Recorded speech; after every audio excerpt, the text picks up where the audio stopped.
Thank you so much for joining me today. This is God's boy, Emmanuel, your host of the Guest Chamber podcast. I'm so excited to have you with me today in the chamber. And I'd like to admonish you to check out our Facebook page and our YouTube channel. Search out the Guest Chamber podcast on those platforms. We'd like you to subscribe, follow, like, and leave comments there for us. We will be very glad to have you there. Today we are going to read from the book of Genesis chapter 37 verse 19 to 30.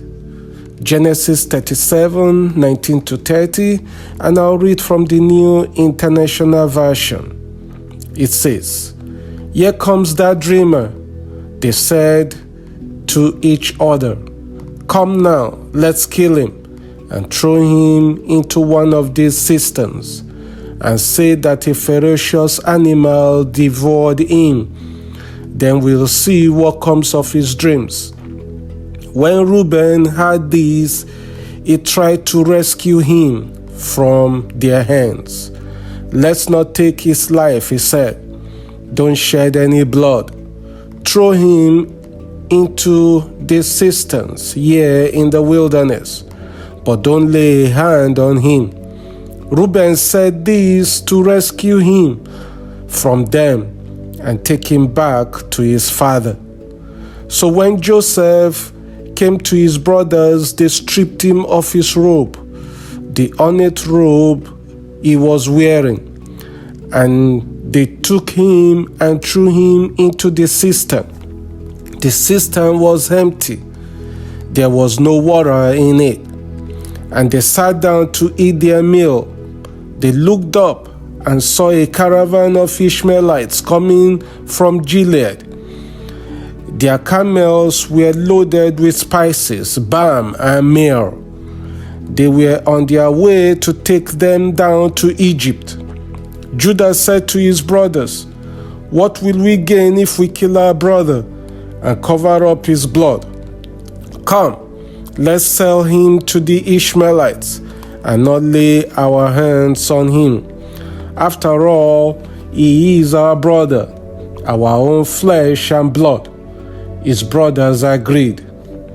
So when the Midianite merchants came by, his brothers pulled Joseph up out of the cistern and sold him for 20 shekels of silver to the Ishmaelites who took him to Egypt. When Reuben returned to the cistern and saw that Joseph was not there, he tore his clothes. He went back to his brothers and said, 'The boy is in there. Where can I turn now?'" What an amazing story we see here in the book of Genesis chapter 37. And it is one that I'm positive that you are familiar with. How Joseph was sold as slave to Egypt. Today in the chamber, we will talk on the topic, saving the dream. Saving the dream. Briefly, I'd like to admonish us about the eldest brother of these 12, Reuben. And we will concentrate on his attitude towards all this that transpired. Reuben was the eldest brother, and he was willing to save his younger brother Joseph from the hands of the other 10 who wanted to kill him. And when the brothers were all saying that he should be killed, Reuben suggested that he be put in the cistern, in the empty well. His intention was to save him. Folks, a lot of us have good intentions to save our dream. We have dreams that are at the verge of being killed. It may not be our personal dreams, it may be dreams of others.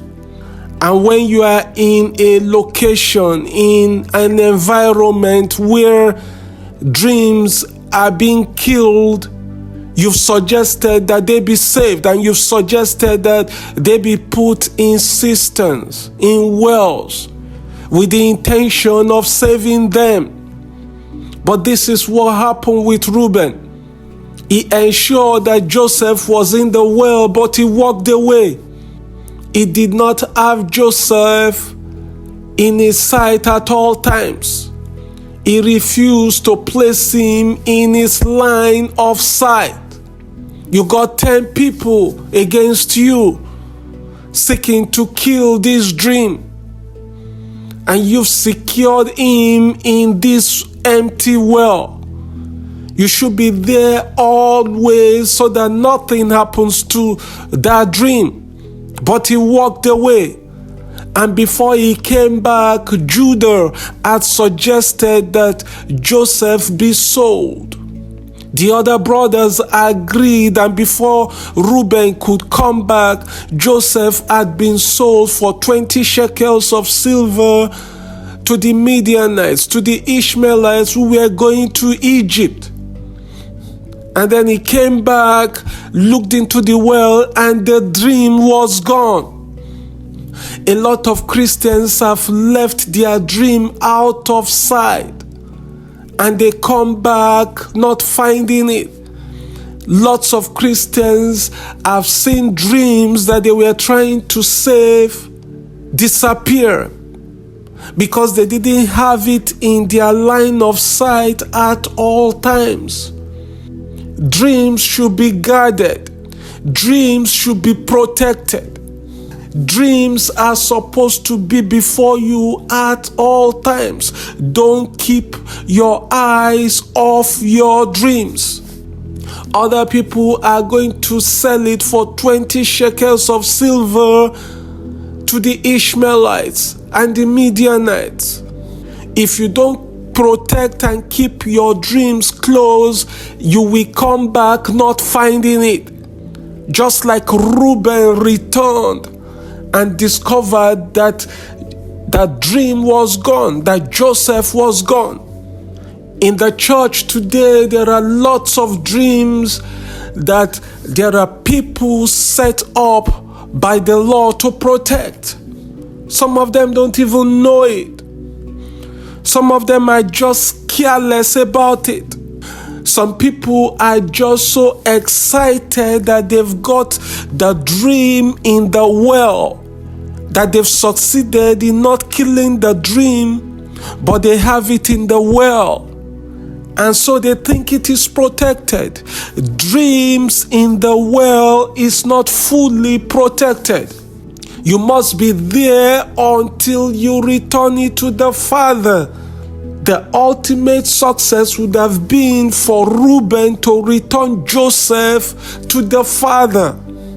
The dream that God has given us, folks, is for us to return the results to the Lord. If you cannot return the dream to the Lord, in other words, if it is not fulfilled, that means you have failed. So whatever dream you have, whatever dreams in your vicinity that you have protected or you wish to protect, make sure it returns safely to the Father. Make sure it is fulfilled. Make sure that evangelism group thrives. Make sure that soul you want to win actually comes to the Lord. Don't leave them halfway in the well, in the cistern. Make sure that prayer life continues. Make sure that giving is actually completed. Make sure that tithe is paid. Whatever the dream is, whatever the ministry is, personally to you, until it is fulfilled, in other words, until it is returned to the Father, don't keep it out of your line of sight. Keep your eyes on it until it returns to the Father. If you leave it halfway, it can be sold.